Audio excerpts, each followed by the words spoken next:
ഓം ശ്രീ സായിറാം. എല്ലാവർക്കും നമസ്കാരം. വിവേക ചൂടാമണി തുടർന്ന് നോക്കാം.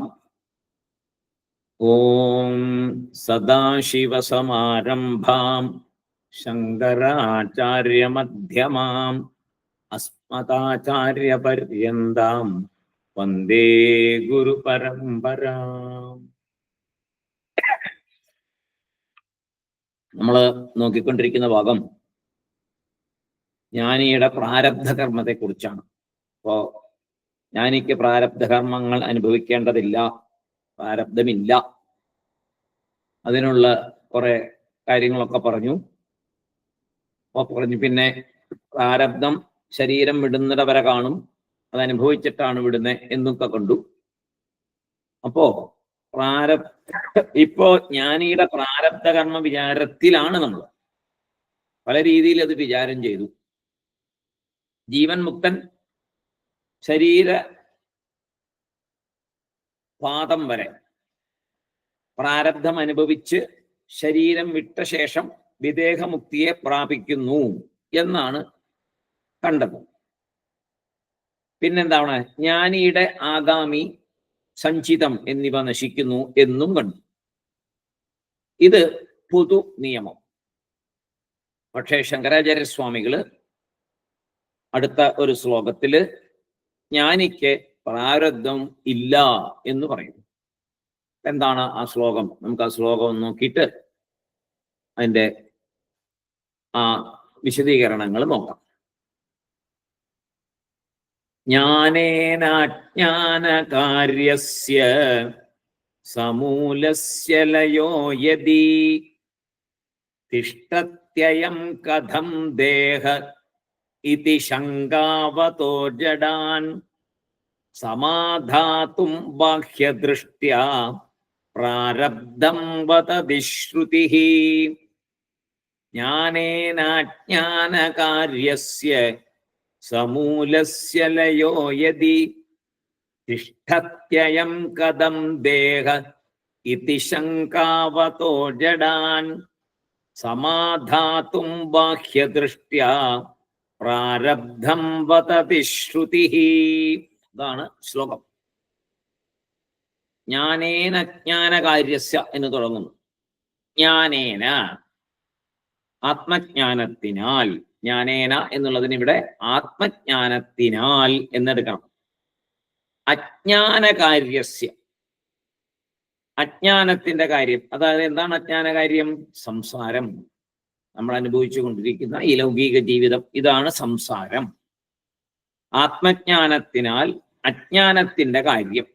സമൂലസ്യ, അതിന്റെ മൂലം, അതിന്റെ മൂലവും. സമൂലസ്യ അതായത് അജ്ഞാനം, അറിവില്ലായ്മയും അറിവില്ലായ്മയിൽ നിന്നുണ്ടാകുന്ന വിളവും. അതാണ് സമൂലം എന്ന് പറഞ്ഞാൽ മൊത്തത്തില്.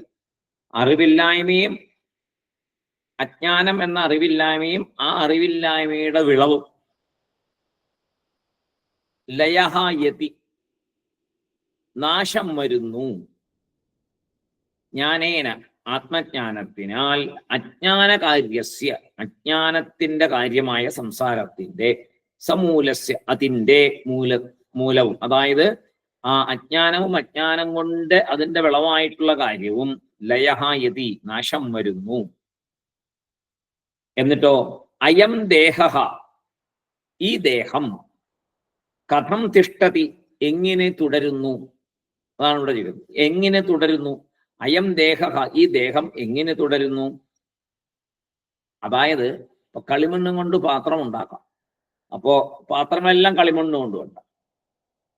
ആ കളിമണ്ണ് പോയാ പിന്നെ അവിടെ പാത്രം നിലനിൽപ്പുണ്ടോ? കളിമണ്ണ് തന്നെ ഇല്ല എങ്കിൽ പിന്നെ ആ പാത്രത്തിന് നിലനിൽപ്പില്ലല്ലോ എന്ന് പറയുന്നത് പോലെ എന്നാണ് പറയുന്നത്.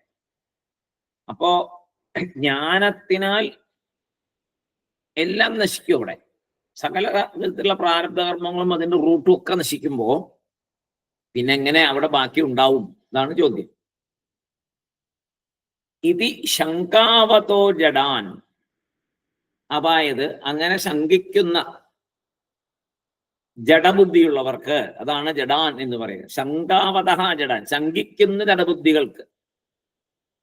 അപ്പോ പ്രാരബ്ധം നിലനിൽക്കില്ലേ എന്ന്, ശരീരമുള്ളിടത്തോളം കാലം പ്രാരബ്ധവും നിലനിൽക്കുമല്ലോ, ശരീരപാദത്തോടുകൂടിയല്ലേ പ്രാരബ്ധം തീരുള്ളൂ എന്ന് പറയുന്നവർക്ക്, അങ്ങനെ ശങ്കിക്കുന്നവർക്ക് സമാധാതും, അവർക്ക് സമാധാനം കൊടുക്കുവാനായിട്ട് ബാഹ്യദൃഷ്ട്യ, മറ്റുള്ളവരുടെ ദൃഷ്ടിയിൽ, സമാധാതും സമാധാനം കൊടുക്കുവാനായിട്ട് ബാഹ്യദൃഷ്ട്യ, മറ്റുള്ളവരുടെ ദൃഷ്ടിയിൽ പ്രാരബ്ധം വദതി, പ്രാരബ്ധമുണ്ട് എന്ന് പറയുന്നു.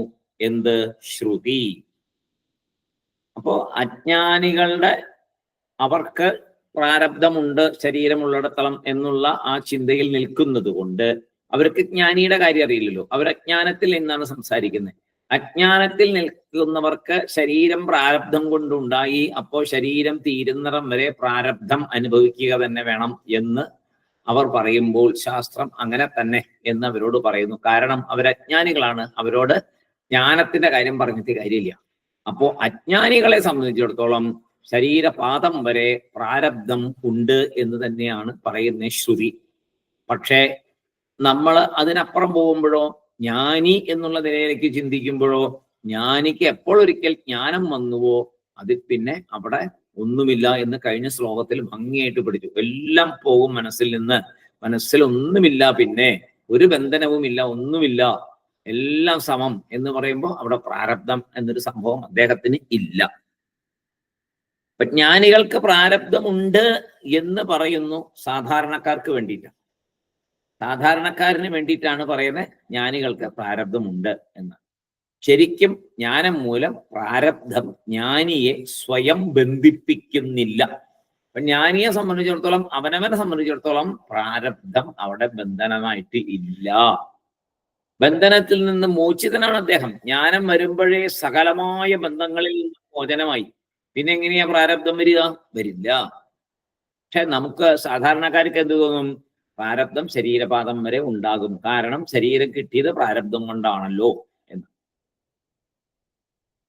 പ്രാരബ്ധമില്ലാതെ എങ്ങനെ ശരീരം നിലനിൽക്കും എന്ന് സാധാരണക്കാരുടെ ചോദ്യമാണ്. അതിന് മറുപടിയാണ് ജ്ഞാനിക്ക് പ്രാരബ്ധം തീരുന്നത് വരെ ശരീരം നിലനിൽക്കും എന്ന് പറഞ്ഞ് അങ്ങ് ഒഴിവാക്കുകയാണ് അവരെ. ജ്ഞാനിക്ക് ശരീരപാദം വരെ പ്രാരബ്ധം ഉണ്ടാകും എന്ന് ആണ് സാധാരണക്കാരനോട്, അജ്ഞാനികളോട് പറയുന്നത്. പ്രാരബ്ധമില്ലാതെ ശരീരം നിലനിൽക്കില്ലോ എന്നാണ് അവർ ചോദിക്കുന്നത്. പ്രാരബ്ധമില്ലാതെ ശരീരം നിലനിൽക്കില്ല, പിന്നെ എങ്ങനെയാ എന്നാണ് അവർ ചോദിക്കുന്നത്. അപ്പൊ അവർക്ക് കൂടുതലായിട്ട് അവരോട് പറഞ്ഞ് മനസ്സിലാക്കാൻ പറ്റില്ല, അവരജ്ഞാനികളാണ്. അതുകൊണ്ട് അവരോട് പറയാണ്, ആ ശരീരം വീഴുന്നിടം വരെ പ്രാരബ്ധമൊക്കെ ഉണ്ടാവും എന്ന് പറഞ്ഞ് അവസാനിപ്പിക്കുകയാണ്. സാധാരണക്കാർക്ക് വേണ്ടി മാത്രമാണ് അങ്ങനെ പറയുന്നത്. ജ്ഞാനം, ശരിക്കും ജ്ഞാനം വേണമെന്ന് ആഗ്രഹിച്ച് പഠിക്കുന്ന പഠിതാക്കള് മനസ്സിലാക്കേണ്ടത്, ജ്ഞാനിക്ക് പ്രാരബ്ധം ഇല്ല. അദ്ദേഹത്തെ സംബന്ധിച്ചിടത്തോളം സ്വയം അദ്ദേഹത്തിന് പ്രാരബ്ധം ഇല്ല. ആത്മജ്ഞാന ഫലം എന്താണത്? ശരിക്കും പറഞ്ഞാൽ അപ്പോഴല്ലേ ആത്മജ്ഞാനത്തിന്റെ ഫലം ഉണ്ടാവുള്ളൂ. ജ്ഞാനഫലം ജീവൻ മുക്തിയല്ലേ. അപ്പൊ പിന്നെ എങ്ങനെയാ അവിടെ അത് പ്രാരബ്ധമായിട്ട് കണക്കാക്കാൻ പറ്റുക? പറ്റില്ല.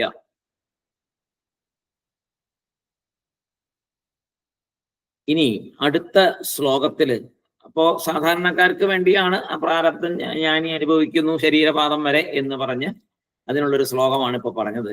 ഇനി ആചാര്യസ്വാമികള് ഉപനിഷത്തിന്റെ ഒരു സാരം എന്താ എന്ന് പറഞ്ഞ തത്വത്തെ അങ്ങ് പറയുകയാണ്. മോക്ഷം എന്നാൽ എന്ത്, മോക്ഷ ഉപായം എന്ത് എന്നൊക്കെ നമ്മൾ പറയുന്നതിന്റെ ഒരു ഭാഗത്തിലേക്കാണ് ഇനി അവിടെ കടക്കുന്നത്. എന്താ വെച്ചാൽ പ്രാരബ്ധം, ജ്ഞാനിയുടെ പ്രാരബ്ധം വരെ പറഞ്ഞു കഴിഞ്ഞപ്പോ അവിടെ മനസ്സിലാക്കേണ്ടതായ കാര്യങ്ങളൊക്കെ കഴിഞ്ഞു. ഇനി അറിയേണ്ട കാര്യം എന്ത് എന്നുള്ളതാണ് ഇനി വരുന്നത്.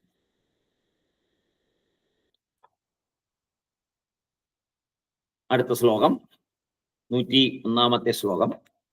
വേദാന്ത സിദ്ധാന്ത നിരുക്തിരേഷ ബ്രഹ്മൈവ ജീവ സകലം ജഗಚ್ಚ അഖണ്ഡരൂപസ്ഥിതിരേവ മോക്ഷ ബ്രഹ്മാദ്വിതീയം ശ്രുതയ പ്രമാണം. വേദാന്ത സിദ്ധാന്ത നിരുക്തിരേഷ ബ്രഹ്മൈവ ജീവ സകലം ജഗಚ್ಚ അഖണ്ഡരൂപസ്ഥിതിരേവ മോക്ഷ അഖണ്ഡരൂപസ്ഥിതിരേവ മോക്ഷ ബ്രഹ്മാദ്വിതീയം ശ്രുതയ പ്രമാണം. ഉപനിഷത്ത് സാരം എന്നാണ് ശരിക്കും പറഞ്ഞത്. ഉപനിഷത്തിന്റെ സാരമാണ്. അതെന്താണ് എന്ന് പറയാം. ഉപനിഷത്ത് സാരം എന്താണ്? എല്ലാ ഉപനിഷത്തുകളും വരുമ്പോൾ അതിന്റെ സാരം എന്താണ്, അവസാന തത്വം എന്താണ് എന്നാണ് ഇവിടെ പറഞ്ഞു തരുന്നത്. എല്ലാം വന്ന് അവസാനം വരുമ്പോൾ എവിടെ വന്ന് നിൽക്കും എന്നുള്ളത്. മോക്ഷം എന്നാൽ എന്ത്, മോക്ഷ ഉപായം എന്ത് എന്നൊക്കെയാണ് ഇവിടെ പറയാൻ പോകുന്നത് ഈ ശ്ലോകം വഴിക്ക്. നോക്കാം, വിശദമായിട്ട് നോക്കാം. ഏഷ നിരുക്തിരേഷ എന്ന് പറയുമ്പോൾ ഏഷ വേദാന്ത സിദ്ധാന്ത നിരുക്തി. ഏഷ വേദാന്ത സിദ്ധാന്ത നിരുക്തി. വേദാന്ത എന്ന് പറയാൻ എന്താണ്? വേദാന്തം, വേദത്തിന്റെ അവസാന പകുതി, അതിന്റെ പേരാണ് ഉപനിഷത്തുക്കൾ. വേദാന്തത്തിന്റെ അവസാന പകുതി, അതായത് ഉപനിഷത്തുക്കൾ. പിന്നെയോ സിദ്ധാന്തം, നിശ്ചയിക്കപ്പെട്ട തീരുമാനത്തിന്റെ അവസാനം. ഒരു കാര്യം നിശ്ചയിച്ച് തീരുമാനിച്ചതിന്റെ ലാസ്റ്റ്, അതിനാണ് സിദ്ധാന്തം എന്ന് പറയാം. കുറെ കാര്യങ്ങളൊക്കെ സംസാരിച്ച് പലതും നമുക്ക് ഡിസ്കസ് ചെയ്ത് വിചാരം ചെയ്തെല്ലാം വന്നിട്ട് ഒരു തീരുമാനത്തിലെത്തി അവസാനം ആ തീരുമാനം, അതിനാണ് സിദ്ധാന്തം എന്ന് പറയാം. വേദാന്തം എന്ന് പറഞ്ഞാൽ വേദത്തിന്റെ അവസാന ഭാഗം ഉപനിഷത്തുകൾ. സിദ്ധാന്തം പറഞ്ഞാൽ തീരുമാനത്തിന്റെ അവസാനം, അതായത് ഉപനിഷത്തിനാൽ നിശ്ചയിക്കപ്പെട്ട തീരുമാനം.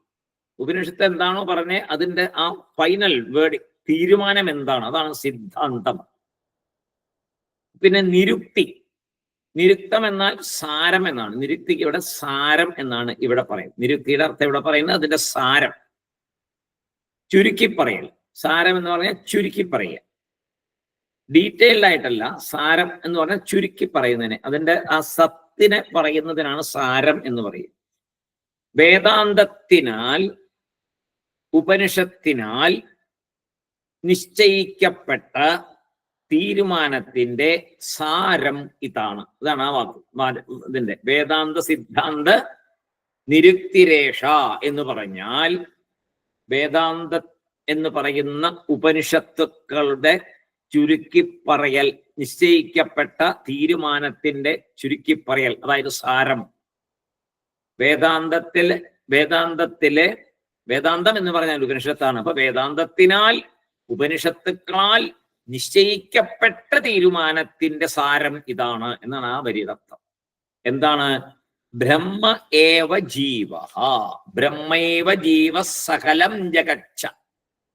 ബ്രഹ്മ ഏവ ജീവ, ബ്രഹ്മം തന്നെ ജീവൻ, ജീവൻ തന്നെ ബ്രഹ്മം.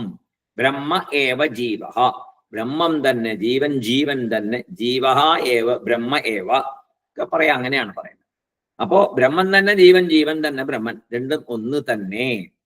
ജീവ ബ്രഹ്മ ഏവ എന്താണ് അവിടെ? ഐക്യം പറയാണ്. ജീവബ്രഹ്മ ഐക്യം. ബ്രഹ്മൈവ ജീവ സകലം ജഗച്ഛ, ഒന്ന് തന്നെ. ജീവ ബ്രഹ്മ ഏവ. പിന്നെയോ സകലം ജഗത് ച, എല്ലാ ജഗത്തും ബ്രഹ്മൻ തന്നെ. ജീവനും ബ്രഹ്മനും ഒന്ന് തന്നെ, സകല ജഗത്തും ബ്രഹ്മം തന്നെ. അപ്പൊ എന്തുണ്ട്? ഒന്നേ ഒന്ന് മാത്രമേ ഇവിടെയുള്ളൂ. എന്ത്? ബ്രഹ്മം മാത്രം. ജീവനെല്ലാം ബ്രഹ്മം തന്നെ, ജഗത്തെല്ലാം ബ്രഹ്മം തന്നെ. അപ്പൊ ഇവിടെ ഉള്ളത് ബ്രഹ്മം മാത്രം. ഈ പ്രപഞ്ചം മുഴുവൻ ഒരു റിവേഴ്സ് ഓർഡറിൽ നോക്കുക. നമ്മൾ സൃഷ്ടിയുടെ ഓർഡറിലല്ലേ നോക്കിയേ? ആദ്യം അതുണ്ടായി, പിന്നെ സൂക്ഷ്മ പഞ്ചഭൂതങ്ങൾ ഉണ്ടായി, സ്ഥൂല പഞ്ചഭൂതങ്ങൾ ഉണ്ടായി. അങ്ങനെ വരിവരിയായിട്ടാണല്ലോ നമ്മൾ പ്രപഞ്ച സൃഷ്ടിയുടെ ഒക്കെ പഠിച്ചു വന്നത്. അതിന് റിവേഴ്സ് പോവുക. റിവേഴ്സ് പോകുമ്പോൾ അവസാനം എല്ലാം എവിടെ ചെന്ന് നിൽക്കും?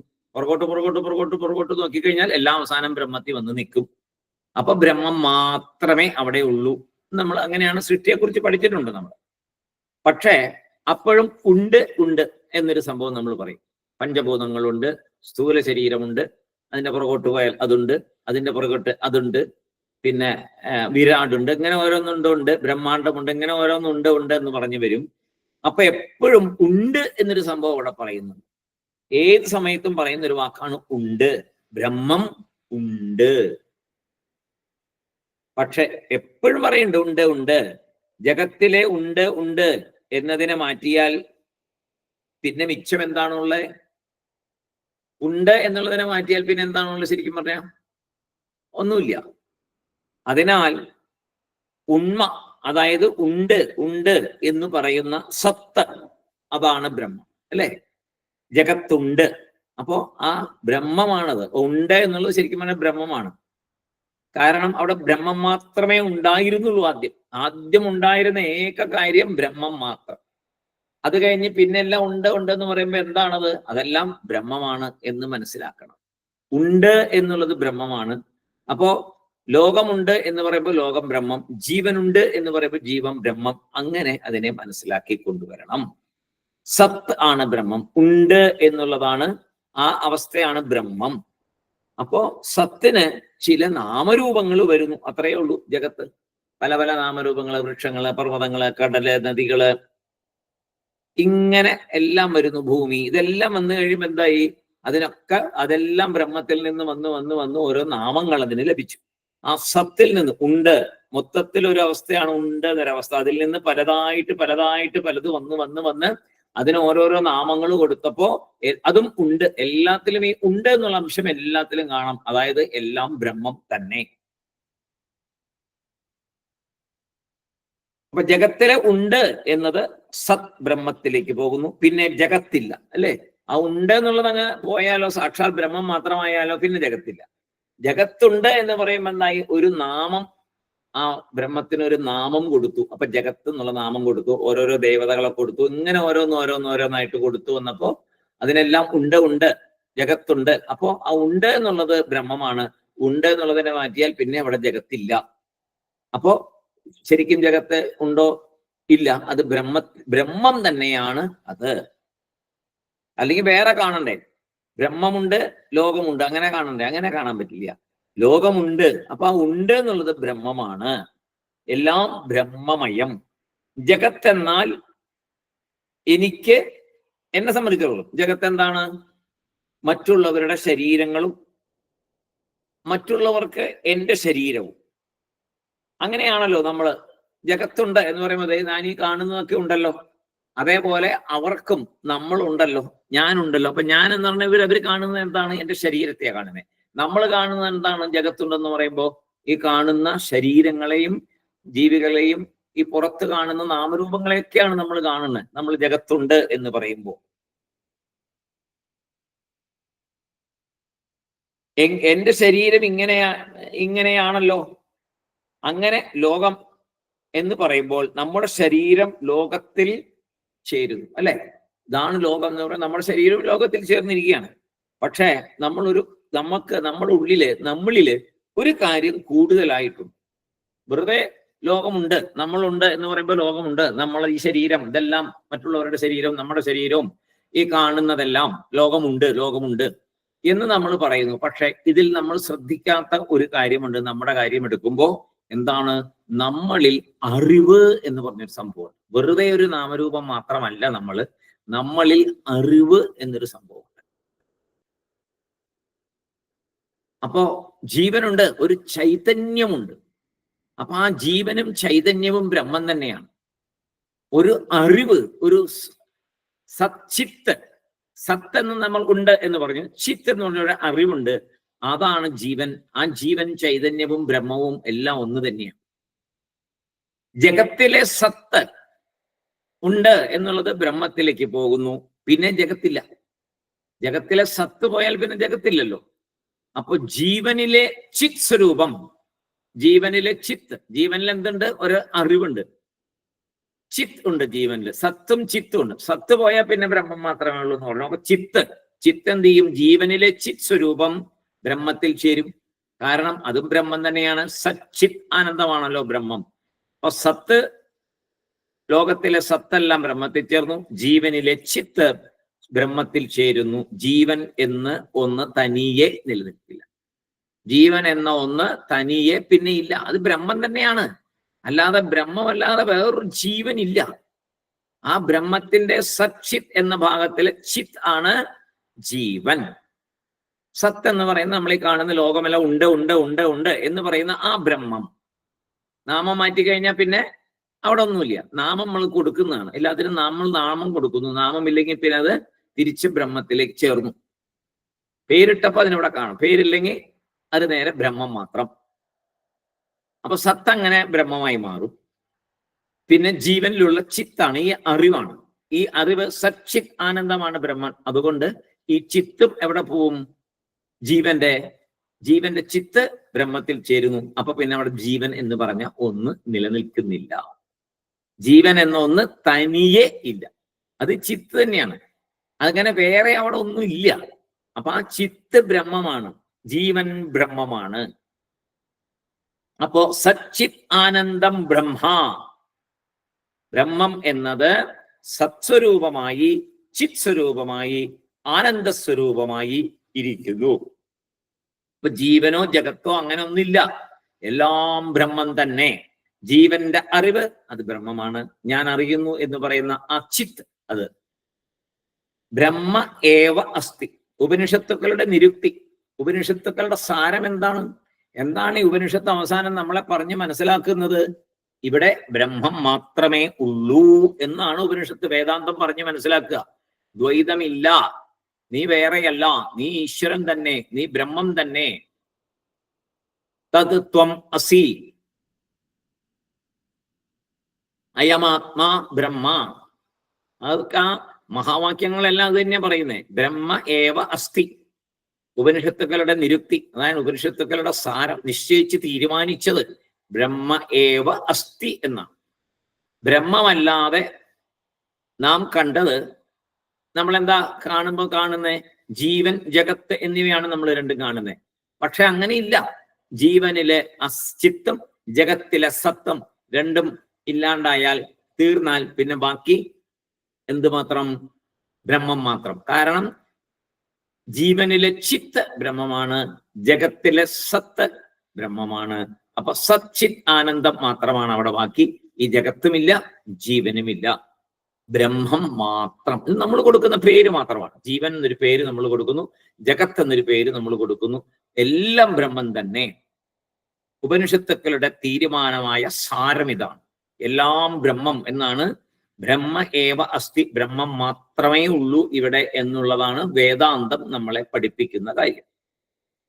അപ്പൊ മോക്ഷം എന്നാൽ എന്ത് എന്നൊരു ചോദ്യം പോകുന്നു. അതൊക്കെ സമ്മതിച്ചു, ശരി, ഓക്കെ, അതൊന്നുമില്ല. ഓക്കെ, മോക്ഷം എന്നാൽ എന്താണ്? എങ്ങനെ ഇരിക്കുന്നതാണ് ഈ മോക്ഷം? നമ്മുടെ വിചാരം അല്ലേ? നമ്മളിപ്പോ പെട്ടെന്ന് മോക്ഷം എന്ന് പറഞ്ഞാൽ നമ്മൾ എന്താ വിചാരിക്കുക? കണ്ണടച്ചിരിക്കുക, തുറക്കരുത്, ധ്യാനത്തിലിരിക്കുന്ന പോലെ കണ്ണടച്ചിങ്ങനെ മിണ്ടാതെ ഇരിക്കണം, നിർവികൽപ്പ സമാധി, അതാണ് മോക്ഷം. ഇതല്ലേ നമ്മുടെ വിചാരം അല്ലേ? മോക്ഷം എന്ന് പറയുമ്പോൾ കണ്ണൊക്കെ അടച്ച് വേറൊരു വിചാരവും ഇല്ലാതെ നിർവികൽപ്പ സമാധി, വേറൊന്നും മനസ്സിലില്ലാതെ ഇരിക്കുന്ന ആ ഒരവസ്ഥ, ഇതാണ് നമ്മളെ സംബന്ധിച്ചിടത്തോളം മോക്ഷം.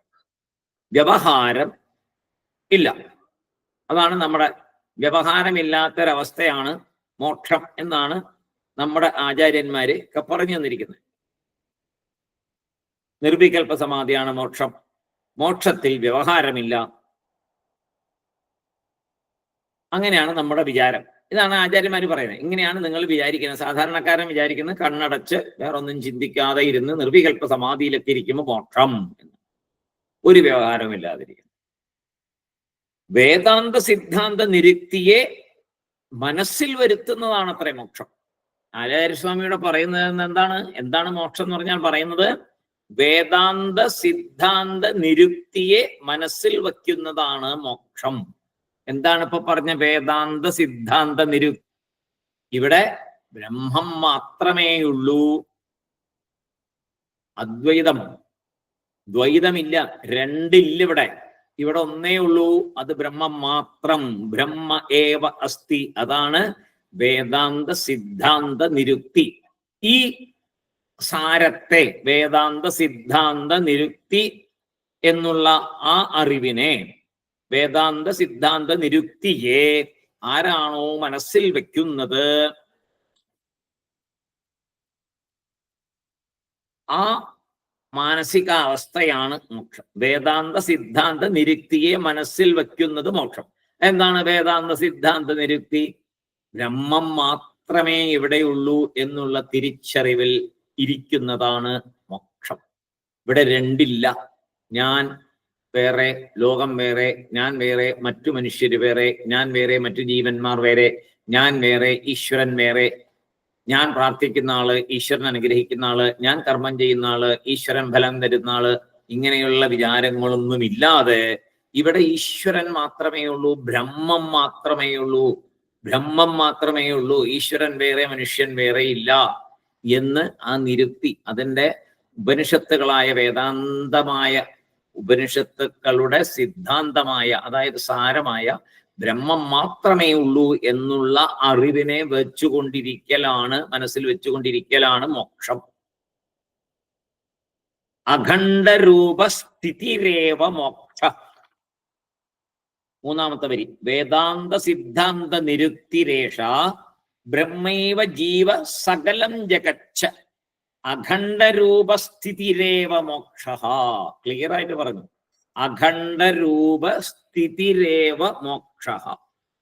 അഖണ്ഡം എന്ന് പറഞ്ഞാൽ വിഭജിക്കപ്പെടാത്തത്, വിഭജിക്കപ്പെടാത്തത്, വിഭജനമില്ലാത്തത്, അതാണ് അഖണ്ഡം. അഖണ്ഡരൂപ, ഒരു തരത്തിലും വിഭജിക്കപ്പെട്ടിട്ടില്ല, ഏകമായ ഒന്ന്, പൂർണ്ണമായ ജ്ഞാനത്തോടെ ഇരിക്കൽ, ഒന്നേ ഒന്ന് മാത്രമേ ഉള്ളൂ, ഒരു വിഭജനവും ഇവിടെ ഇല്ല എന്ന് മനസ്സിൽ ഉറച്ച തീരുമാനത്തോടെ ഇരിക്കൽ, അഖണ്ഡരൂപസ്ഥിതി, അത് തന്നെയാണ് മോക്ഷം. ഇപ്പോ നമ്മൾ ഈശ്വരനുണ്ട്, ലോകമുണ്ട്, ജീവനുണ്ട്. നമുക്ക് മുമ്പിൽ ഇപ്പൊ മൂന്ന് കാര്യങ്ങളുണ്ട്. ഒന്ന് ഈശ്വരൻ അല്ലെ, പല പല നാമങ്ങളിൽ പല പല ഈശ്വരന്മാര്, ആയിരക്കണക്കിന് 33 കോടി ദേവതകൾ എന്നാ പറയുക, അത്രയും ദേവതകൾ. പിന്നെന്താണ് നമുക്കുള്ള ധാരാളം ജീവന്മാര്, എന്തൊക്കെ ജീവനാ, മനുഷ്യനായിട്ടും മൃഗങ്ങളായിട്ടൊക്കെ ഇഷ്ടംപോലെ ജീവന്മാര് നമ്മുടെ മുമ്പിൽ. പിന്നെന്താണുള്ളത്, നമ്മൾ ഈ കാണുന്ന ലോകം, പുറത്ത് കാണുന്ന ചെടികള്, നദികള്, വൃക്ഷങ്ങള്, ഇങ്ങനെയൊക്കെ കാണുന്ന എല്ലാ ലോകങ്ങളും. അപ്പോ ജഗത്ത്, അപ്പൊ മൂന്നെണ്ണാണ് നമ്മുടെ മുമ്പിലുള്ളത്. ഇപ്പം മൂന്ന് കാര്യങ്ങളാണ് നമ്മുടെ മുമ്പിൽ ഇപ്പൊ കാണുന്നത്. ഒന്ന് ദൈവം, പിന്നൊന്ന് ജീവന്മാർ, പിന്നൊന്ന് ജഗത്ത്. ശരിക്കും എന്താണ്? അഖണ്ഡരൂപസ്ഥിതിരേവ മോക്ഷ. മോക്ഷം എന്ന് പറഞ്ഞാൽ അഖണ്ഡരൂപമാണ്, വിഭജിക്കപ്പെടാത്ത ഒന്നേ ഒന്നേ ഉള്ളൂ. ഇവിടെ അതിന് വിഭജനമില്ല, അതൊന്നേ ഉള്ളൂ.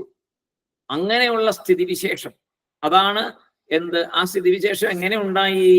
വേദാന്ത സിദ്ധാന്ത നിരുക്തിരേഷ. വേദാന്ത സിദ്ധാന്ത നിരുക്തിരേഷ, എന്നേ ഒന്നേ ഉള്ളൂ, ഇവിടെ ബ്രഹ്മം മാത്രം എന്നുള്ളതിനെയാണ് വിശദീകരിച്ച് കഴിഞ്ഞ ശ്ലോകത്തിൽ ഭംഗിയായിട്ട് പറഞ്ഞു. അപ്പൊ അങ്ങനെ ഉള്ള ആ ഒരു മാനസികാവസ്ഥയിൽ ഇരിക്കുന്നതാണ് മോക്ഷം. ഇവിടെ വേറൊന്നുമില്ല, ഒരേ ഒരു ശക്തിയേ ഉള്ളൂ ഇവിടെ ഈ പ്രപഞ്ചത്തില്. ഞാൻ വേറെയല്ല, ആ ശക്തി വേറെയല്ല. എന്റെ മുമ്പിൽ കാണുന്ന ലോകം വേറെയല്ല, ആ ശക്തി വേറെയല്ല. ഞാൻ കാണുന്ന ജീവന്മാര് വേറെയല്ല, ആ ശക്തിയല്ല. ഞാൻ ആരാധിക്കുന്ന ഈശ്വരൻ വേറെയല്ല, ആ ശക്തി വേറെയല്ല. എല്ലാം ഒരേ ഒരു ശക്തി എന്ന് തിരിച്ചറിയലാണ് മോക്ഷം. ഒരേ ഒരു ശക്തിയേ ഉള്ളൂ ഇവിടെ. അതിന് നമ്മൾ കൊടുക്കുന്ന നാമരൂപങ്ങളാണ് ഈ കാണുന്നത് മുഴുവൻ. ആ നാമരൂപങ്ങളെയെല്ലാം എടുത്താൽ പിന്നെ ആ ശക്തി മാത്രം അവിടെ അവശേഷിക്കും. നമ്മളും ആ ശക്തി തന്നെ. അതാണ് നമ്മളിലുള്ള ചിത്ത്, നമ്മളിലുള്ള അറിവ്. ഞാൻ എന്ന് പറയുമ്പോൾ ഒരു അറിവ് സ്ഫുരിക്കുന്നുണ്ടല്ലോ അവിടെ. ആ അറിവാണ് ഈ ബ്രഹ്മം, ഞാൻ എന്നുള്ള അറിവ്. അത് തന്നെയാണ്. അപ്പോ ഏകമല്ല, പലതാണ്, പലതില്ല, എല്ലാം ഒന്നാണ് എന്നതാണ് അഖണ്ഡത. അല്ലെ? പലതില്ല അല്ലെ അഖണ്ഡത. പലതായിട്ടുണ്ടെങ്കിൽ അഖണ്ഡതയല്ലല്ലോ, അത് ഖണ്ഡിക്കപ്പെട്ടു. അപ്പൊ ഇടമുറിയാത്തത്, വ്യത്യസ്തതയില്ലാത്തത്, അങ്ങനെ പല രീതിയിലും പറയാം അതിനെ. മോക്ഷം നിൽക്കുന്നത് അറിവിലാണ്. അതാണ് ജ്ഞാനമാണ് മോക്ഷം എന്ന് പറയുന്നത്. ജ്ഞാനം എന്താണ്? എല്ലാം എന്താ ജ്ഞാനം എന്ന് പറഞ്ഞാൽ? ജീവബ്രഹ്മ ഐക്യം അറിയൽ, അതല്ലേ ജ്ഞാനം. അപ്പോ അറിവിലാണ് മോക്ഷം നിൽക്കുന്നത്. ഈ ഒരു അറിവ്, തിരിച്ചറിവാണ് മോക്ഷം. അല്ലാതെ ഉടലോട് കൂടി ഇങ്ങനെ പൊങ്ങി പോകുന്നത് കാണുമോ, അല്ലെങ്കിൽ ഒരു ജ്യോതി വേറൊരു ജ്യോതി പോയി ലയിക്കുന്നത് കാണുമോ, സിനിമയിലൊക്കെ കാണുന്ന പോലെ. ഇതൊക്കെ സിനിമയിലുള്ളത്. അങ്ങനെയൊന്നുമല്ല ഈ സംഭവം. ഈ അറിവ്, ഞാൻ എന്ന അറിവ്, അത് തന്നെയാണ്. ഞാൻ എന്ന അറിവ് എങ്ങനെയായിരിക്കണം? ഈ ശരീരമായിട്ട് ബന്ധപ്പെട്ടതോ അങ്ങനെയൊന്നുമല്ല. ഒരു മമതാബന്ധത്തിൽ കൂടെ ഞാൻ എന്നുള്ള ഈ ശരീരമാണ് ഞാൻ എന്നുള്ള, കറുപ്പാണോ വെളുപ്പാണോ പൊക്കമുള്ളതാണോ പൊക്കം കുറഞ്ഞ, ഇതൊന്നുമല്ലല്ലോ ഞാൻ. ഞാൻ എന്നുള്ളത് ഒരു അറിവ് മാത്രമാണ്. ഇരുട്ടത്ത്, പൂർണ്ണ ഇരുട്ടിലിരിക്കുന്നത് ആരാണ് അവിടെ? ഞാൻ എന്ന് പറയും. ആ ഞാനാണ് ശരിയായിട്ടുള്ള ബ്രഹ്മതത്വം, ആ അറിവാണ്. അപ്പൊ മോക്ഷം നിൽക്കുന്നത് ആ അറിവിലാണ്. ഞാൻ എന്ന അറിവിലാണ് മോക്ഷം നിൽക്കുന്നത്. ഇപ്പൊ നമുക്കുള്ളത് ഞാൻ എന്ന യഥാർത്ഥ അറിവല്ല. ഇപ്പോഴും ഞാൻ നമ്മൾ പറയുന്നുണ്ട്, പക്ഷെ അത് യഥാർത്ഥ അറിവല്ല. ഇപ്പൊ നമ്മൾ പറയുന്നത് എന്തിനാണ് ഞാൻ എന്ന് പറയുമ്പോ? ഞാൻ എന്ന് പറഞ്ഞാൽ ആരാണെന്ന് ചോദിച്ചാൽ ഞാൻ ആരാണ്? അപ്പൊ വീണ്ടും പേര് പറയും, ഞാൻ ഇന്ന ആളാണ്. പിന്നെയും ചോദിക്കാം, അല്ല പേര് ആരുടെ എന്ത് പേര്? അപ്പൊ പറയും ഇന്ന ആളുടെ മകനാണ് എന്നാണ്. അല്ല, കുറച്ചുകൂടെ വ്യക്തമാക്കും എന്ന് പറയുമ്പോൾ ഇന്ന ജോലിയാണ്. ഇങ്ങനെ ഞാൻ എന്നതിനെ പല രീതിയിലാണ് നമ്മൾ പറയുന്നത്. യഥാർത്ഥമായ ഞാൻ അവിടെ പറയപ്പെടുന്നില്ല. അത് നമ്മൾ അറിയുന്നുമില്ല. ആ അറിയലാണ് ജ്ഞാനം. ആ അറിവാണ് മോക്ഷം. യഥാർത്ഥമായി ഞാൻ ആരെന്നറിയലാണ് മോക്ഷം. അങ്ങനെ ഞാൻ അറിയുമ്പോൾ വേറെ ഇവിടെ ഒന്നുമില്ല, എല്ലാം ഞാൻ തന്നെയാണ്. ഞാൻ മാത്രമേ ഉള്ളൂ. കാരണം ഞാൻ എന്ന് പറയുന്നത് അറിവാണ്, ബ്രഹ്മമാണ്. ഈ കാണുന്നതെല്ലാം ബ്രഹ്മമാണ്. ഇതിന്റെയൊക്കെ ഒരു നാമത്തിലാണ് നമ്മളിതെല്ലാം കാണുന്നത്. ഈ നാമത്തെ മാറ്റിക്കഴിഞ്ഞാൽ ബാക്കിയെല്ലാം ഒന്ന് തന്നെ. കളിമൺപാത്രത്തിന്റെ ഉദാഹരണം തന്നെ. പല പല നാമങ്ങളിലാണ് കളിമൺപാത്രം ഉണ്ടാക്കിയിരിക്കുന്നത്. എല്ലാം കളിമണ്ണുകൊണ്ട് തന്നെയല്ലേ? അത് തന്നെയാണ് ഇവിടെ പറയുന്നത്. അപ്പോ അദ്വൈത ജ്ഞാനത്തിൽ ഇരിക്കുക. അപ്പൊ വളരെ സിമ്പിളായില്ലേ? വിവേകചൂഡാമണിയുടെ അവസാനം വന്നപ്പോഴത്തേക്കും എന്താണ് മോക്ഷം? വളരെ സിമ്പിളായി.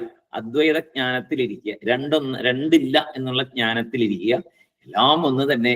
ഞാനും ഒന്ന് തന്നെ, കേൾക്കുന്ന നിങ്ങളും ഒന്ന് തന്നെ, നിങ്ങളും ഒന്ന് തന്നെ, കേൾക്കുന്ന ഞാനും ഒന്ന് തന്നെ, എല്ലാവരും ഒന്ന് തന്നെ. ഇത് കേൾക്കുന്ന എല്ലാവരും ഒന്ന് തന്നെ. ആരുമായിട്ട് കാണുന്നതെല്ലാം ബ്രഹ്മം തന്നെ, കേൾക്കുന്നതെല്ലാം ബ്രഹ്മം തന്നെ.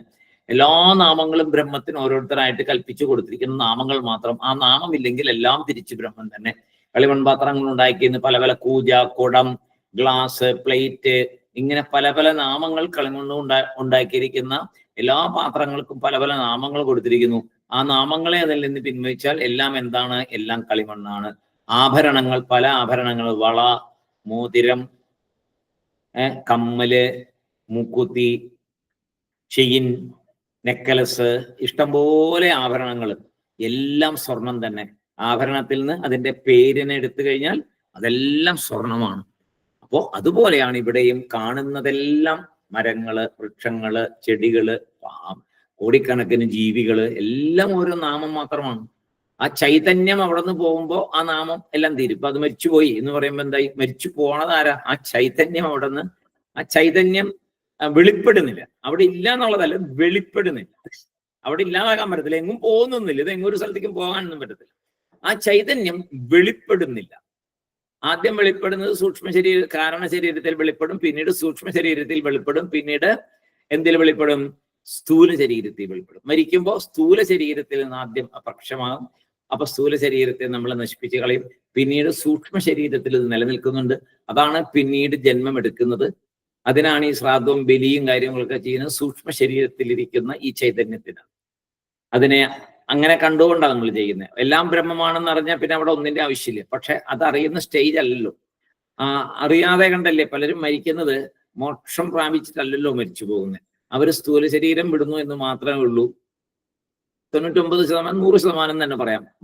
ആർക്കാണ് മോക്ഷം കിട്ടുന്നതെന്ന് നമുക്ക് ആർക്കും അറിയാൻ പറ്റില്ല. അപ്പൊ അതുകൊണ്ട് അറിയാനും പറ്റില്ല.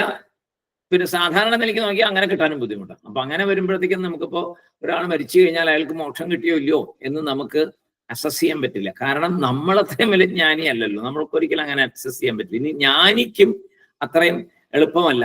ജ്ഞാനിയെ സംബന്ധിച്ചിടത്തോളം എല്ലാം ബ്രഹ്മമാണ്. അയാൾക്ക് പിന്നെ വേറൊരാൾക്ക് മോക്ഷം കിട്ടിയോ എന്നുള്ളൊരു പ്രശ്നമില്ല. അയാളെ സംബന്ധിച്ചിടത്തോളം എല്ലാം ബ്രഹ്മമാണ്. മരിച്ച ആ ശരീരം മരിച്ചു കഴിയുമ്പോൾ ആ ആത്മാവും ബ്രഹ്മം തന്നെ, അവിടെ മാറ്റമൊന്നുമില്ല. അപ്പോ ഈ ശ്രാദ്ധവിധികളും കാര്യങ്ങളും ഒക്കെ ചെയ്യുന്ന ആർക്ക് വേണ്ടിയിട്ടാണ്? സ്ഥൂല ശരീരം ഉപേക്ഷിച്ചു സൂക്ഷ്മ ശരീരം ഉണ്ട് എന്നുള്ള സങ്കല്പത്തിലാണ്. അത് അടുത്ത സൂക്ഷ്മ ശരീരം എടുക്കുന്നത് വരെ അതിന് ദാഹവും വിശപ്പും ഒക്കെ ഉണ്ടാവും എന്നാണ് ശാസ്ത്രത്തിൽ പറയുന്നത്. അത് സൂക്ഷ്മമായിട്ടാണ്. ആ സൂക്ഷ്മമായിട്ട് ഉള്ള ആ ദാഹവും വിശപ്പും മാറ്റാനാണ് അടുത്ത ശരീരം കിട്ടുന്നതും വരെയുള്ള സമയത്ത് അതിന് ജീവിക്കാൻ വേണ്ടിയിട്ടാണ്. വിശന്നിരിക്കോ ദാഹിച്ചിരിക്കോ ചെയ്യാതിരിക്കട്ടെ എന്ന് പറഞ്ഞിട്ടാണ് ഈ തർപ്പണം ചെയ്യുന്നത്. തർപ്പണവും ശ്രാദ്ധങ്ങളും ബലികർമ്മങ്ങളൊക്കെ ചെയ്യുന്നത് അതിനു വേണ്ടിയിട്ടാണെന്നാണ് ശാസ്ത്രം പറയുന്നത്. അപ്പൊ ഏതായാലും ഒന്നേ ഉള്ളൂ എന്നുള്ള ചിന്ത വന്നു കഴിഞ്ഞാൽ പിന്നെ ഇതൊന്നും ഒരു വിഷയമല്ല. ഈ കാര്യങ്ങളൊന്നും അവിടെ പ്രശ്നമല്ല നമ്മളെ സംബന്ധിച്ചിടത്തോളം. അതായത് ആരാണോ ജ്ഞാനം വേണമെന്ന് ആഗ്രഹിക്കുന്നത് അയാള് ശരിക്കും പഠിച്ചു വന്ന് പഠിച്ച മാത്രം പോരല്ലോ, ഇതൊക്കെ മനസ്സിൽ ആപ്ലിക്കബിൾ ആക്കണ്ടേ. അപ്പോ എന്താ പറയണേ? ആദ്യം വിവേകം വരണം, പിന്നീട് വൈരാഗ്യം വരണം, പിന്നെ മുമുക്ഷുത്വം വരണം. അങ്ങനെ മുമുക്ഷുത്വമൊക്കെ വന്ന് വൈരാഗ്യം വന്ന് മുമുക്ഷുത്വം വന്നു കഴിഞ്ഞ് പിന്നീട് വേദോപനിഷത്തുകളൊക്കെ പഠിച്ച് ഉപനിഷത്തൊക്കെ പഠിച്ച് നന്നായിട്ട് കാര്യങ്ങളൊക്കെ ഗ്രഹിച്ച് സാധനാ ചതുഷ്ടയമൊക്കെ ആചരിച്ച് അല്ലേ, എല്ലാ ശമതമാദികൾ പറയില്ലേ, ശമതമാദികളൊക്കെ നമ്മൾ പഠിച്ചു, വിശദമായിട്ടൊക്കെ പഠിച്ചതാ. അതെല്ലാം ചെയ്ത് മനസ്സിനെ പാകപ്പെടുത്തി കൊണ്ടുവന്ന് ആദ്യം മനസ്സിനെ ഏകാഗ്രമാക്കി, പിന്നെ മനസ്സിനെ ശുദ്ധമാക്കി, പിന്നെ എല്ലാം ഒന്ന് എന്നുള്ള ആ മനസ്സിന്റെ എല്ലാത്തിനെയും സമദർശിത്വം, എല്ലാത്തിനെയും ഒന്നായി കാണുന്ന, സർവം ഒന്ന് എന്നുള്ള നിലയിലേക്ക് കൊണ്ടുവരല്, അല്ലെ? സമാനതയിലേക്ക് കൊണ്ടുവരല്, എല്ലാത്തിനും സമതയിലേക്ക് സമാനതയല്ല, സമത്വത്തിലേക്ക് കൊണ്ടുവരണം. മനഃശുദ്ധി, മന ഏകാഗ്രത, പിന്നെ മനവിശാലത, മൂന്നാണ്. ഈ മൂന്ന് കാര്യം ഓർത്താൽ മതി. മനഃശുദ്ധി വന്നോ, മന ഏകാഗ്രത വന്നോ എന്ന് ആദ്യം നോക്കുക.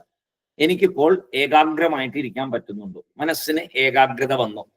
ഏകാഗ്രത എന്ന് പറഞ്ഞാൽ എന്താണ്? വേറെ ഒരു ചിന്തയും കയറി വരാതിരിക്കുക. ഏതെങ്കിലും ഒരു കാര്യം ചെയ്യുമ്പോൾ അത് മാത്രമായിരിക്കുക. അങ്ങനെ ചെയ്യുന്നുണ്ട്, നമുക്ക് ഏകാഗ്രത ഉണ്ട് നമുക്ക്. പക്ഷെ ഏകാഗ്രത ഇല്ലാണ്ടാകുന്നത് ഈശ്വരനെ കുറിച്ച് ചിന്തിച്ചിരിക്കുമ്പോൾ മാത്രമേ ഉള്ളൂ. ഒരു ജോലി ചെയ്യുമ്പോൾ നല്ല ഏകാഗ്രത ഉണ്ട്. ഇപ്പൊ അടുത്തൊരു ജോലി ചെയ്യുമ്പോൾ അടുപ്പത്ത് വെച്ചിരിക്കുന്ന കാര്യത്തിൽ നല്ല ഏകാഗ്രതയോടുകൂടി തന്നെ ചെയ്യുന്നത്, അല്ലെങ്കിൽ കൈ കൊള്ളുകയോ വെച്ചിരിക്കുന്ന സാധനം കരിഞ്ഞു പോവുകയോ ചെയ്യും. അതേമാതിരി ഏത് ജോലി ചെയ്യുമ്പോഴും നമ്മൾ ഏകാഗ്രമായിട്ടാണ് ചെയ്യുന്നത്. ഏകാഗ്രത ഇല്ലാത്തൊറ്റ സമയത്തേ ഉള്ളൂ, എപ്പോഴാണ്? നാമം ചൊല്ലാനിരിക്കുമ്പോൾ, അല്ലേ? അപ്പൊ എന്താ വരുന്നേ? എന്തു കാര്യങ്ങൾ ആലോചിക്കുന്നത്? നാമം ചൊല്ലാനിരിക്കുമ്പോൾ, പ്രത്യേകിച്ചും കാണാപ്പാടം പഠിച്ചിട്ടുള്ള നാമങ്ങളാണെങ്കിൽ, വിഷ്ണു സഹസ്രനാമോ അങ്ങനെയുള്ള സഹസ്രനാമങ്ങൾ, അല്ലെങ്കിൽ ചില സ്തുതിഗീതങ്ങൾ, ഇതൊക്കെ ബൈഹാർട്ട് അറിയാവുന്നതാണ്. ആ ബൈഹാർട്ടായിട്ടുള്ള കാര്യങ്ങൾ ചൊല്ലുമ്പോഴാണ് ഏറ്റവും കൂടുതൽ ചിന്തകൾ മനസ്സിൽ കൂടി വരുന്നത്. എന്തെല്ലാം കാര്യങ്ങളാ ചിന്തിക്കുക. അപ്പോ ആ സമയത്ത് 15 മിനിറ്റ് സഹസ്രനാമം ജപിക്കുമ്പോഴത്തേക്കും ഒത്തിരി കാര്യങ്ങൾ ചിന്തിച്ച് ഓക്കെ ആയിക്കണം. അവിടെയാണ് നമുക്ക് ഏകാഗ്രത കിട്ടാതെ. അപ്പോ ശാന്താകാരം ഭുജഗശയനം പത്മനാഭം സുരേഷം അങ്ങനെയൊക്കെ ചൊല്ലുമ്പോൾ ഓരോ നാമങ്ങളിലും ആ ഭഗവാനെയാണോ നമ്മൾ കാണുന്നത്, നമ്മൾ ചെയ്യുന്നുണ്ടോ? അങ്ങനെ ക്ലാം ഭരതരം വിഷ്ണും ശശിവർണം ചതുർഭുജം പ്രസന്നവദനം ധ്യായേ സർവവിഘ്നോപശാന്തയെ വനമാലീകതീശാംഗി ശംഖി ചക്രീ ചനന്തകി ശ്രീമൻ നാരായണോ വിഷ്ണുർ വാസുദേവോ വിരക്ഷതു. ഇതൊക്കെ പറയുമ്പോൾ ആ രൂപത്തെ മനസ്സിൽ കാണുന്നുണ്ടോ? ഉണ്ടെങ്കിൽ നല്ലത്. ഇല്ലെങ്കിൽ അങ്ങനെ 1000 നാമം ചൊല്ലുമ്പോഴത്തേക്കും എന്താണ്? സഹസ്രനാമം ചൊല്ലുമ്പോഴത്തേക്കും സഹസ്ര രൂപങ്ങളെ നമ്മുടെ മനസ്സിൽ കുറെ രൂപങ്ങൾ ഉണ്ടല്ലോ. അങ്ങനെ പുരാണങ്ങളൊക്കെ വായിച്ചിട്ടും കേട്ടിട്ടും എത്രയോ ജന്മങ്ങളായി നമ്മൾ മുന്നോട്ട് വന്നിരിക്കുന്നത് കൂടെ ഇല്ലേ? എത്രയോ ജന്മങ്ങളായിട്ട് നമ്മൾ പഴയ യുഗങ്ങളിൽ നമ്മൾ ഉണ്ടായിട്ടുണ്ട്. അവിടെ നിന്ന് തിരിച്ചിങ്ങനെ വന്നിരിക്കുക. അപ്പൊ ഈ അങ്ങനെ ഇത് കേട്ട് കേട്ട് കേട്ട് കേട്ട് ഇത് നാമരൂപങ്ങളൊക്കെ ഉള്ളിലുണ്ട്. നമഃശിവായ നമഃശിവായ നമഃശിവായ ജപിക്കുമ്പോൾ ആ ശിവന്റെ രൂപത്തെ മനസ്സിൽ കാണാറുണ്ടോ? ബുദ്ധിമുട്ടാണ്. ഓക്കെ എന്ന് പറയാൻ ബുദ്ധിമുട്ടാണ്. ഓം നമോ നാരായണായ എന്ന് ജപിക്കുമ്പോൾ, ഗുരുവായൂരപ്പ എന്ന് വിളിക്കുമ്പോൾ കുറച്ചുകൂടെ ആൾക്കാർ കാണാറുണ്ടെന്ന് തോന്നുന്നു. എന്നുവെച്ചാൽ നാരായണത്തിലെ വർണ്ണനയും ഇതൊക്കെ കുറേശ്ശെങ്കിലും ഓർക്കുമായിരിക്കും എന്ന് തോന്നുന്നു. ഏതായാലും ഏത് നാമം ചൊല്ലുമ്പോഴും നാമവും നാമിയും വേറെയല്ല. നാമം ചൊല്ലുമ്പോൾ നാമി അവിടെ ഉണ്ട്. നാമമാണ് നാമിയെ റെപ്രസെന്റ് ചെയ്തിരിക്കുന്നത്. നാമം എന്ന് പറഞ്ഞാൽ വെറുതെ ഒരു നാമമല്ലത്. അത് ആ നാമി തന്നെയാണ്, രൂപം തന്നെയാണ്, ആ ഈശ്വരൻ തന്നെയാണ്, ആ ബ്രഹ്മം തന്നെയാണ് അവിടെ. അങ്ങനെ ഉറച്ച വിശ്വാസത്തോടുകൂടി ഒരു 15 മിനിറ്റ് സഹസ്രനാമം ചൊല്ലിയാൽ അത് ശരിക്കും പറഞ്ഞാൽ മന ഏകാഗ്രത എന്ന് പറയാം. അല്ലാത്തടത്തോളം കാലം നമുക്കത് ഏകാഗ്രത പറ്റില്ല. നമ്മൾ യാന്ത്രികമായിട്ട് ജപിക്കുന്നതിന്റെ ഗുണമുണ്ടാവും, എന്തായാലും ജപിക്കുന്നതിന് ഗുണമുണ്ടാവും. പക്ഷെ ആ ഏകാഗ്രത എന്നുള്ള ഫലം അതിൽ കൂടി വരില്ല. അനുഗ്രഹങ്ങൾ ഉണ്ടാവാം ഭഗവാന്റെ, പക്ഷെ ഏകാഗ്രത വരില്ല. ഏകാഗ്രത വരാതെ കണ്ട് മോക്ഷം കിട്ടില്ല. അപ്പൊ മന ഏകാഗ്രത വരണം. പിന്നെ രണ്ടാമത് വരേണ്ടത് മനഃശുദ്ധി വരണം, അല്ലെ? അത് ഭയങ്കര ബുദ്ധിമുട്ടാണ്. അത് ഏറ്റവും പാടല്ലേ. ഇപ്പൊ നമ്മുടെ മനസ്സൊക്കെ ശുദ്ധമാണെന്ന് പറയാൻ പറ്റുമോ? സാധ്യത വളരെ കുറവാണ്. ശുദ്ധമാണെന്ന് നമുക്ക് പറയാൻ പറ്റും, എൻ്റെ മനസ്സ് ശുദ്ധമാണെന്ന് പറയാൻ പറ്റുമോ? വളരെ കുറവാണ്. പ്രാക്ടീസ് ചെയ്യണം, ചെയ്ത് ചെയ്ത് ചെയ്ത് ചെയ്ത് ചെയ്ത് കൊണ്ടുവരണം. പിന്നെയാണ് മനവിശാലത. അത് ഏറ്റവും ലാസ്റ്റ് വരേണ്ട ഒരു കാര്യമാണ്. മനവിശാലത ഭയങ്കര ബുദ്ധിമുട്ടാണ്, ഏറ്റവും പാടാണ് ആ വിശാലത ഉണ്ടാകാൻ. കാരണം മമതാബന്ധം വിട്ടുപോണ്ടേ, അപ്പോഴല്ലേ വിശാലത വരുള്ളൂ. മമത എൻ്റെ എന്നുള്ളത് വിട്ടുപോകണ്ടേ. അത് എളുപ്പമാണോ? ഒട്ടും എളുപ്പമല്ല. അപ്പൊ അങ്ങനെ സാധനങ്ങൾ വന്ന് വന്ന് വന്ന് വേണം ഈ മൂന്നും കൂടെ ഒക്കുമ്പോഴാണ് ഇവിടെ വേറൊന്നുമില്ല, ഞാൻ മാത്രമേ ഉള്ളൂ. ഞാനുണ്ടല്ലോ എപ്പോഴും. ഞാൻ മാത്രമേ ഉള്ളൂ, ഞാൻ തന്നെ ബ്രഹ്മം, കാണുന്നതെല്ലാം ബ്രഹ്മം, എല്ലാം ബ്രഹ്മമയം. അപ്പോഴാണ് മോക്ഷം. അതാണ് മോക്ഷം.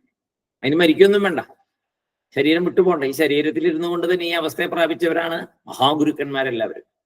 അവർ ഈ രീതിയിൽ തന്നെ അവരുടെയൊക്കെ ഉള്ളിലുള്ള ചിന്ത ഇത് തന്നെയാണ്. പുറത്തേക്ക് നമുക്ക് അവർ പലതും നമ്മൾ ലൗകികതവരൊക്കെ നമ്മൾ അജ്ഞാനികളായ കാരണം അവരുടെ പ്രവൃത്തികളൊക്കെ നമ്മൾ അജ്ഞാനത്തിന്റെ കണ്ണിൽ കൂടെ കാണുള്ളൂ.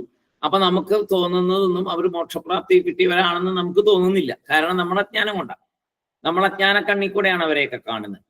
അതുകൊണ്ടാണ് നമുക്ക് അങ്ങനെ തോന്നുന്നത്. അപ്പൊ നമുക്ക് ജ്ഞാനം സിദ്ധിക്കുമ്പോഴേ അവരുടെ ജ്ഞാനത്തെക്കുറിച്ചുള്ള ശരിയായുള്ള ഒരു അവഗാഹം നമ്മളിൽ ഉണ്ടാവുകയുള്ളൂ. അപ്പൊ മോക്ഷം നിൽക്കുന്നത് അറിവിലാണ്. അറിവിലിരിക്കണം, അതാണ് മോക്ഷം.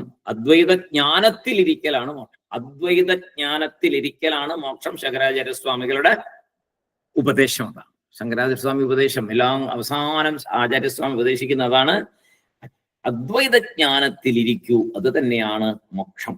അദ്വൈതം എന്ന് പറഞ്ഞാൽ രണ്ടാമതൊന്നും ഇവിടെ ഇല്ല, സർവം ബ്രഹ്മമയം. ഇങ്ങനെയുള്ള ബ്രഹ്മത്തെ കാണിച്ചു തരുവാൻ നമുക്ക് ഉപകരണമായിരിക്കുന്നത് ആരാണ്? എന്താണ് നമുക്കൊരു ഉപകരണം ഇങ്ങനെയുള്ള ബ്രഹ്മത്തെ കാണിച്ചു തരാൻ?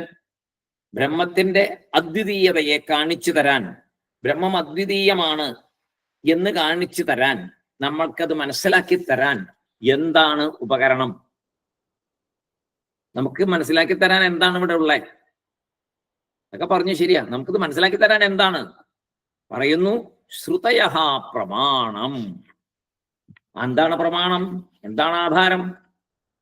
ജ്ഞാനേന അല്ല, വേദാന്ത സിദ്ധാന്ത വിനിരുക്തിരേഷ ബ്രഹ്മൈവ ജീവ സകലം ജഗച്ഛ അഖണ്ഡരൂപസ്ഥിതിരേവ മോക്ഷ ബ്രഹ്മാദ്വിതീയം.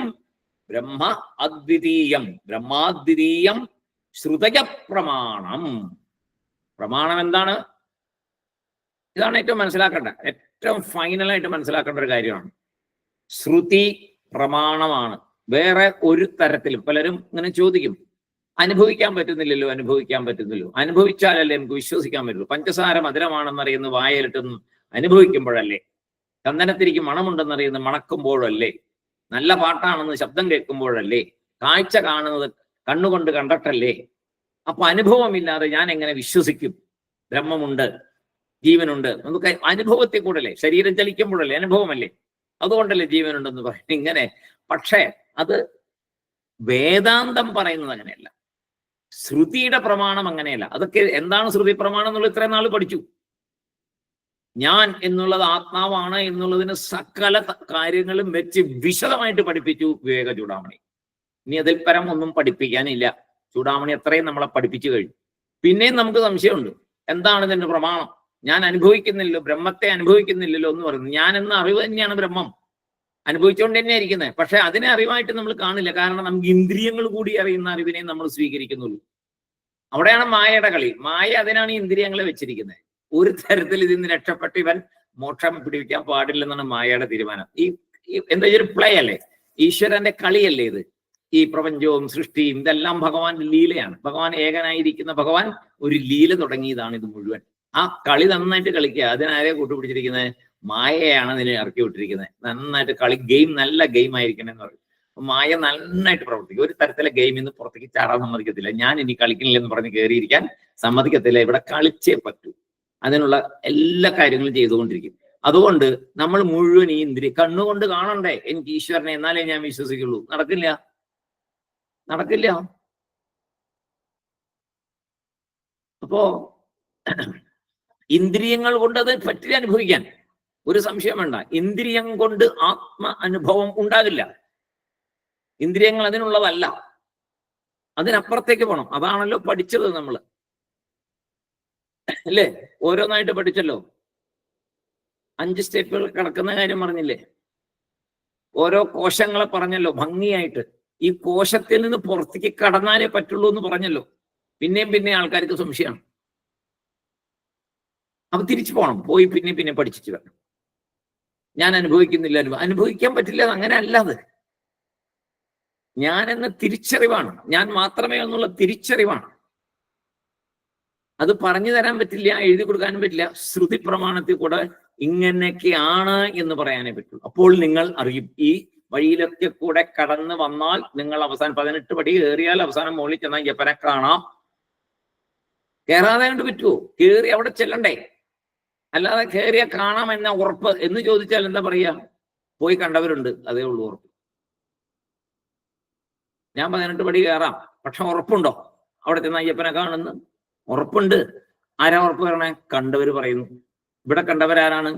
ഗുരുക്കന്മാർ, മഹാഗുരുക്കന്മാർ, മഹാത്മാക്കൾ പറയുന്നു ആ ഒരു അതുണ്ട്, ആത്മാനുഭവം എന്ന് പറഞ്ഞൊരു സംഭവം ഉണ്ട് എന്നവര് പറയുന്നു. ആത്മാനുഭവം എന്ന് തന്നെ പറയുന്നവര്. പക്ഷെ അത് നിങ്ങൾക്ക് ഈ ഇന്ദ്രിയങ്ങൾ കൊണ്ട് കിട്ടില്ലെന്ന് പറഞ്ഞിട്ടുണ്ട്. അതിനെന്താ പ്രമാണം എന്ന് ചോദിച്ചു പറഞ്ഞു, ശ്രുതി പ്രമാണം. ശ്രുതിയാണ്, ഉണ്ട് എന്നുള്ളതിന് പ്രമാണം ശ്രുതിയാണ്. ഇതിന് വേറെ ഒരു പ്രമാണമില്ല. ഒരു സയൻസിനും നിങ്ങൾക്ക് പറഞ്ഞു തരാൻ പറ്റില്ല ആത്മാവുണ്ട്, ഇത് മുഴുവൻ ആത്മാവാണെന്നും ജീവബ്രഹ്മ ഐക്യമുണ്ടെന്നും ഒരു സയൻസിനും നിങ്ങൾക്ക് പറഞ്ഞ് മനസ്സിലാക്കി തരാൻ പറ്റില്ല. നമ്മളെല്ലാവരും ഇപ്പൊ സയൻസിന്റെ പുറകെ പോകും. എന്തെങ്കിലും കാര്യം അറിയണമെങ്കിൽ സയൻസ് പറഞ്ഞിട്ടുണ്ടോ? സയൻസ് പറഞ്ഞിട്ടുണ്ടോ? എന്ത് വിഡ്ഢിത്തമാണ്! ഭാരതത്തിന്റെ വേദങ്ങൾക്കപ്പുറം ഒരു സയൻസ് ഉണ്ടോ? ഇല്ല. അത് മനസ്സിലാക്കാതെ ഇതിന്റെ പുറകെ പോയി ജീവിതം നശിച്ചു പോകും. ഇങ്ങനെ ജനന മരണ ചക്രത്തിൽ കടന്ന് മുന്നോട്ട് പോയിക്കൊണ്ടിരിക്കും.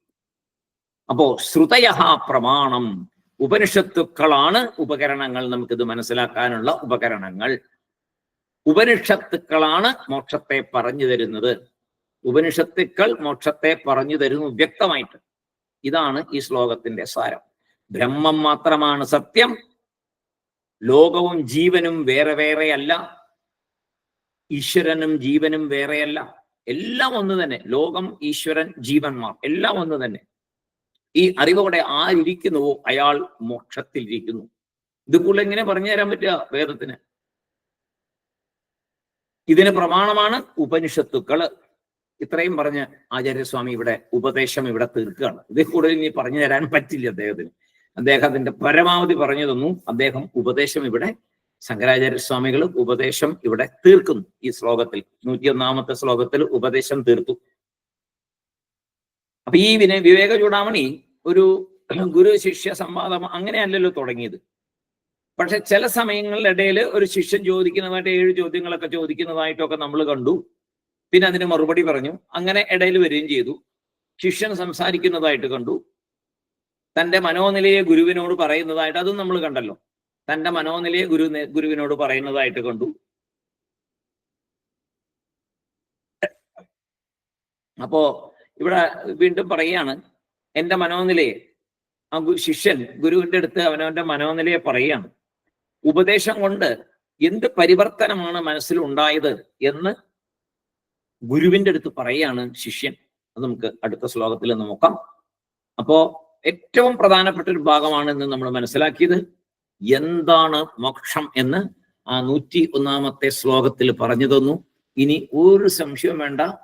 എന്താണ് മോക്ഷം? അതിനെക്കുറിച്ച് യാതൊരു വേവലാതിയും വേണ്ട. മനസ്സിൽ വളരെ ക്ലിയർ ആയിട്ട് പറഞ്ഞിട്ടുണ്ട്. സർവം ബ്രഹ്മമയം എന്ന അവസ്ഥയിൽ ഇരിക്കൽ. ഞാൻ വേറെയല്ല, ജഗത്ത് വേറെയല്ല, ഈശ്വരൻ വേറെയല്ല, എല്ലാം ഒന്ന് തന്നെ എന്ന അവസ്ഥയിൽ നിഷ്ഠനായിട്ടിരിക്കൽ. ഇരിക്കൽ എന്ന് പറഞ്ഞാൽ ചുമ്മാ അങ്ങനെ എല്ലാം ഒന്ന്, അതല്ല. അതനുസരിച്ച് പിന്നെ പെരുമാറണ്ടേ. എല്ലാം അങ്ങനെയാണ് എന്ന് മനസ്സിലാക്കി ഈ സംസാരത്തിൽ കഴിയുക, ഈ ശരീരം വിടുന്നിടം വരെ. അതാണ് മുക്തനായിട്ടിരിക്കുക എന്ന് പറഞ്ഞാൽ. ജീവൻ മുക്തൻ എന്ന് പറഞ്ഞാൽ അതാ. വിദേഹമുക്തി ശരീരം വിട്ട ശേഷമുള്ളതാ, വീണ്ടും ജനിക്കാതിരിക്കുന്നത്. അത് പോട്ടെ. ഇപ്പോ ഈ ഒരു തത്വത്തില് ഉപനിഷത്ത് പറഞ്ഞു തന്ന ഞാൻ വേറെ, ജീവൻ വേറെ, ഈശ്വരൻ വേറെ, ജഗത്ത് വേറെ ഒന്നുമല്ല, എല്ലാം ഒന്ന്. സർവവും ഉണ്ടായത് ബ്രഹ്മത്തില്. ഇപ്പോഴും എല്ലാം ബ്രഹ്മം തന്നെ. കാണുന്നതെല്ലാം നാമരൂപങ്ങൾ മാത്രം. ഞാൻ ഞാൻ ഞാൻ എന്നുള്ള എന്നിലെ അറിവ്, ചിത്ത്, അത് തന്നെയാണ് ആ ബ്രഹ്മത്തെ, നമ്മളെ ബ്രഹ്മമാണ് എന്ന് ഓർമ്മിപ്പിക്കുന്ന ഭാഗം. ഞാൻ ഞാൻ എന്ന് പറയാൻ സാധിക്കുന്നത്, മനസ്സിലാക്കാൻ ഉള്ളിലുള്ള ആ അറിവ്, എല്ലാത്തിനെയും അറിയുന്ന ഒരറിവ് ഇല്ലേ? എല്ലാത്തിനെയും അറിയുന്നുണ്ട്. ഇപ്പൊ കാണുമ്പോ, കണ്ണുകൊണ്ട് കാണുമ്പോ അത് കാണുന്നു എന്നുള്ള അറിവ്, ചെവി കൊണ്ട് കേൾക്കുമ്പോൾ കേൾക്കുന്നു എന്നുള്ള അറിവ്, മണക്കുമ്പോൾ മണക്കുന്നു എന്നുള്ള അറിവ്, നാക്കിൽ സ്വാദ് വരുമ്പോ സ്വാദ് അറിയുന്നു എന്ന അറിവ്, ആ അറിവിന്റെ അറിവായി ഉള്ളിലിരിക്കുന്ന ശക്തി ഞാനാണ്. ആ ഞാൻ എന്ന് പറയുന്നത് ആത്മായാണ്. ആ ആത്മാ എന്ന് പറയുന്നത് ബ്രഹ്മമാണ്. ഇത് നന്നായിട്ട് മനസ്സിൽ ഉറയ്ക്കാൻ ഭഗവാൻ ബാബ അനുഗ്രഹിക്കട്ടെ. ഭഗവാന്റെ എല്ലാ പ്രസംഗങ്ങളും അവസാനം വന്നു നിൽക്കുന്നത് നിങ്ങളെല്ലാവരും ഈ ആത്മതത്വം മനസ്സിലാക്കണമെന്നുള്ള അതിലാണ് ഭഗവാൻ എല്ലാം കൊണ്ട് നിർത്തുന്നത് അവിടെയാണ്. കാരണം ഭഗവാൻ അവതരിച്ചത് മനസ്സില്, നമ്മുടെ എല്ലാ മനസ്സിൽ ഈ പരിവർത്തനം ഉണ്ടാക്കി നമ്മളെ എല്ലാവരെയും ഈശ്വര ചൈതന്യം തന്നെയാണ് നമ്മളെന്ന് മനസ്സിലാക്കാനും അതനുസരിച്ച് നമ്മൾ അറിവ് എപ്പോഴാണോ ആ അറിവ് നമ്മുടെ മനസ്സിൽ വരുന്നേ ആ അന്നു മുതൽ അതേ രീതിയിൽ പ്രവർത്തിച്ച് മനുഷ്യകുലത്തിന്, എല്ലാ ജീവികൾക്കും, എല്ലാത്തിനും, ലോകത്തിന് മുഴുവൻ നന്മയുണ്ടാകുന്ന പ്രവർത്തനങ്ങൾ മാത്രം നമ്മുടെ ഭാഗത്തു നിന്ന് ഉണ്ടാകണം എന്നുള്ള ഉദ്ദേശത്തോടു കൂടി ലോകത്തിന് മുഴുവൻ സമാധാനം കിട്ടണം. അതിന് ഈ മാനസിക പരിവർത്തനം, അവനവൻ ബ്രഹ്മമാണ്, അദ്വൈത സിദ്ധാന്തം ഉള്ളിൽ ഉറച്ച് ആത്മസ്വരൂപമാണെന്നറിഞ്ഞ് എങ്ങനെയാണോ ഈശ്വരൻ എല്ലാവരോടും പെരുമാറുന്നത് അതുപോലെ ഞാൻ, ആ ഈശ്വരനായ ഞാൻ ഈശ്വരൻ തന്നെയാണ്, ആ ശക്തി തന്നെയാണ്. ഞാനും അതുപോലെ ധർമ്മപരമായി പെരുമാറണം, എല്ലാവരോടും സ്നേഹമായി പെരുമാറണം, ആരെയും വെറുക്കരുത്. ഇങ്ങനെയുള്ള സകല ഈശ്വരീയ ഗുണങ്ങളോട് കൂടിയ ആളാണ് ഞാൻ ഈശ്വരൻ തന്നെയാണ്. എന്റെ പെരുമാറ്റവും അങ്ങനെ ഇരിക്കണം. അത് ലോക സമാധാനത്തിലേക്ക് ലോക സമാധാനത്തിലേക്ക് നമ്മെ നയിക്കും. എല്ലാവരും സന്തോഷമായിട്ട് ഇവിടെ ഈ ശരീരം വിട്ടുപോകുന്നിടം വരെ കഴിയാൻ സാധിക്കും എന്ന് ഉറപ്പിക്കാൻ വേണ്ടിയിട്ടാണ് ഭഗവാൻ ഈ അവതാരം എടുത്തതും ഈ പരിവർത്തനത്തിന്റെ കാര്യം നമ്മളെ പറഞ്ഞു. അതായത് ഉപനിഷത്ത് പഠിച്ച് അവസാനം മനസ്സിൽ പരിവർത്തനമുണ്ടായി അങ്ങനെ കഴിയാൻ സാധിക്കണം. അതിന് ഭഗവാൻ അനുഗ്രഹിക്കട്ടെ. എല്ലാവർക്കും സായിറാം. അടുത്ത ദിവസം ആ പരിവർത്തനം, ശിഷ്യന് എന്ത് പരിവർത്തനം ഉണ്ടായി എന്ന് പറയുന്ന ഭാഗം നമുക്ക് പഠിക്കാം. എല്ലാവർക്കും സായിറാം. ഓം പൂർണ്ണമദ പൂർണ്ണമിദം പൂർണ്ണാത് പൂർണ്ണമുദിച്യത്തെ പൂർണ്ണസ്യ പൂർണ്ണമാദായ പൂർണ്ണമേവാവശിഷ്യത്തെ. ഓം ശാന്തി ശാന്തി ശാന്തി. ഹരിഹി ഓം തത്സത്. ബ്രഹ്മാർപ്പണമസ്തു. Sairam sir. Sairam. Sairam sir. Sairam sir. Sairam sir. Sairam. Sairam. Sairam sir.